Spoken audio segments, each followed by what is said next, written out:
Hi, my name is Ali Saadati, a registered osteopath, international physiotherapist and occupational therapist as well. This patient has a sport ankle injury.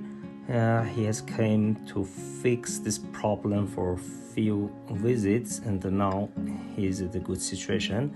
In this video, I want to show how we use osteopathy muscle energy technique to fix ankle injury.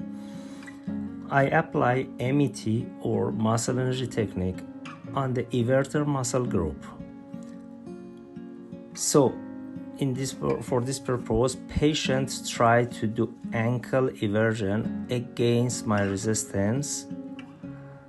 Then, after 10 seconds, patient would be relaxed and I will move his ankle to inversion in full range of motion, and I will keep in this full range of motion for 25 seconds, and we can continue this technique until 5-6 times.